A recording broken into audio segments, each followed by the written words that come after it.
Cyberpunk 2077 has been out for over a year and there are still many hidden details to discover. And we'll be going over several in today's video, but I want to warn you now that the last one, well, I wish it had remained undiscovered, at least by me. Truth be told, some mysteries should definitely remain unsolved. And sadly, you'll understand just what I mean when you get there. In the middle of nowhere, hidden in the Badlands of Cyberpunk 2077, we find our first Easter egg, a reference to Bethesda's RPG game series Fallout. Yes, this is Vault 101, where you start the game in Fallout 3. And I hope you guys enjoy a good mystery because we have a few in today's video. But the fact alone, this vault is located in the Rattlesnakes Creek region, which also has a smuggling tunnel. May either be a coincidence or a reference to Vault 101's Tunnel Snake gang that ruled Vault 101 in Fallout 3. But the vault itself is located right here in the South Badlands.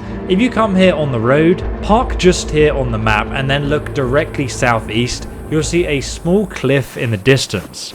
Head towards it and eventually you'll find the entrance to Vault 101. Now once you actually do arrive, you'll discover that the vault is just a huge vault door leaning on the side of a cliff face, surrounded, for whatever reason, by dead bodies. So what's the story here? Well, we can find an archived conversation of Albert trying to convince his friend Gary to go LARPing with him, which stands for live action roleplay, in the middle of the desert.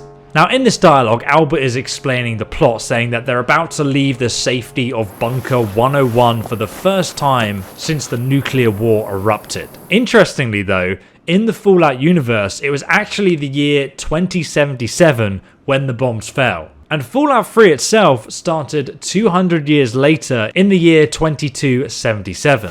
So it's a really cool reference. As to why everyone's dead, it's not immediately obvious, but the message does mention that they only brought toy plastic pistols to the Badlands. And as you can see, next to who I assume is Gary's body, one of the toy plastic pistols has been dropped from his hand. Sadly, this group of LARPers got shot up and could not defend themselves with their plastic props. Let that be a lesson to you LARPers. And if you thought that was strange, wait until I show you the Half-Life 3 review location and a bunch of other hidden details, references and Easter eggs you may have missed in Cyberpunk 2077. But first we have a word from our sponsors. Empires and Puzzles, an award-winning RPG with match-free puzzles. It's actually one of the first of its kind to combine the two popular genres together. And it's free to play. You'll experience an exciting story-based roleplay game that takes you through a magical world. From the darkest dungeons, battles with Vikings in Valhalla, to the seas of Atlantis, in a puzzle game like no other, where you match tiles to unlock spells, mana, and combos depending on the team you build. And with over 400 heroes to collect that are themed around different elements like fire, ice, and even more heroes being added every month, you'll never run out of different build options. You can even train your heroes, craft items for them, complete quests, and build your own base to help your team in battle. And weekly themed challenges and events, guild raid bosses, PvP battles, and millions of players already playing. There couldn't be a better time to jump in using my link down below in the description. Did you know that Half-Life 3 was finally released in the future world of Cyberpunk 2077? In fact, there are multiple Easter eggs on this. If you didn't know, Half-Life 2 was originally published by Valve in 2004 and ended up with a grim cliffhanger ending, and since then there's been no sign of the story ever getting completed. Fans are still waiting. So Half-Life 3 has now become one of the most anticipated vaporware games ever. Well, in Cyberpunk 2077 you discover that Half-Life 3 was finally released 73 years later, hidden in plain sight in V's own apartment. If we come to the seating area here, we'll find a poster that says "No Life Free." The poster features someone who looks a little bit like Alice. Interestingly, it also says that it was published by Macroware, which may be a nod towards Microsoft. further hinted at this distorted Windows logo next to it. What's even funnier though is that we can actually find a review of Half-Life 3 right here on the map in the southwest Watson area. Not too far from the bypass, you'll find a side gig objective with Regina Jones called the Heisenberg Principle, which is appropriate because you play a physicist in Half-Life 2. But then if you clear out the enemies running the glitter operation here, once you come inside you're going to want to head downstairs just over here, come down the stairs, and then on the left here.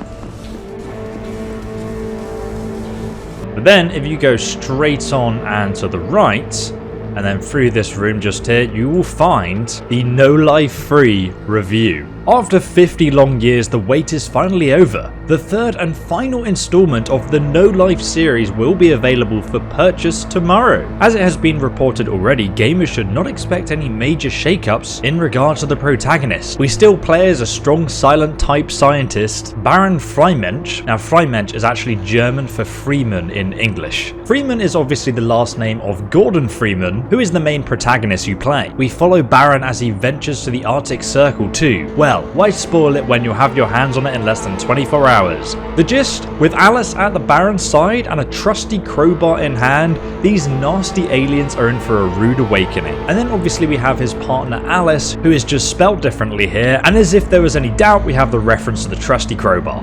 And better yet, you can actually find the Half-Life 2 crowbar in Cyberpunk. Just come here on the map to West Pacifica. You will find a melee weapons vendor just over here. Head inside the weapon shops and you'll find the vendor at the back here. What's great about the Cyberpunk crowbar is that you can actually get a legendary version of it as well, worthy of Half-Life 2. How else is Gordon meant to kill all those aliens with a crowbar? If you buy the crafting plans to the legendary crowbar for 38,500 eddies, didn't realize this was the actual crowbar, well, you can tell it's a Half-Life 3 Easter egg because the description reads that it's the favorite tool of burglars and theoretical physicists from MIT. This is of course referring to the protagonist Gordon, who is a physicist and went to MIT. The weapon itself also has red paint that's wearing off from the top and bottom, just like the one in Half-Life 2. Now some of you may be surprised to hear that a lot of players don't know about this next Easter egg,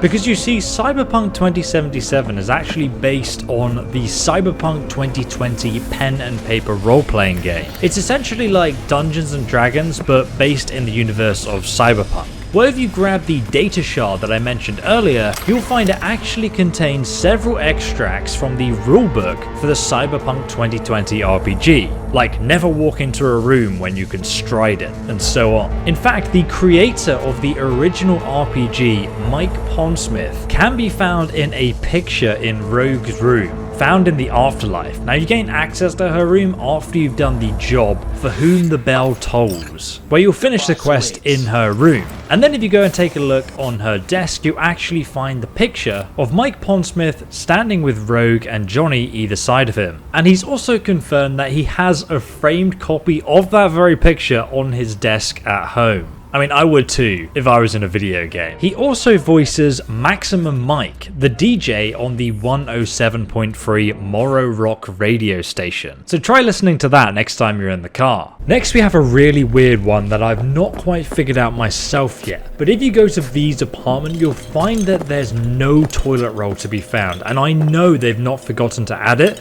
because if you go to any other toilet in the game, like the Afterlife for example, they will have toilet roll. Just not in your apartment. In your apartment next to your toilet, you'll actually find seashells. 3 seashells to be exact. And this is actually a reference to the movie Demolition Man, where 3 shells are apparently a replacement in the future for toilet roll. But the logistics of how that would work are never actually explained. The place where you're supposed to have the toilet paper, you got this little shelf with 3 seashells on it.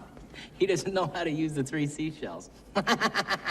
I'm sure this will remain mystery for the rest of our lives. No wait, I googled it out of curiosity, and you know when you regret googling something? Well, this is one of those times. But well, now I can explain what the 3 shells are for and how they're used. So you get 2 shells, right, in one hand, and you use them like chopsticks to try and pry away the waste from your posterior. After your bowels are empty, you then use the 3rd seashell to scrape away any remains. After that, the seashells can be thrown away or washed. I'm not kidding. The screenwriter Daniel was asked about the 3 seashells, and he explained that he thought bathrooms of the future should have some more unique features, but he couldn't come up with any ideas. So he called his friend, who happened to be on the toilet at the time, and his friend said there was some decorative seashells in his bathroom. Daniel ran with that idea, and here we are. I think that's enough internet for today. Why not take your mind off things by finding Johnny Silverhand's hidden arm in Cyberpunk? Or you can subscribe for more Cyberpunk 2077 secrets, and you can check out Empires and Puzzles linked below.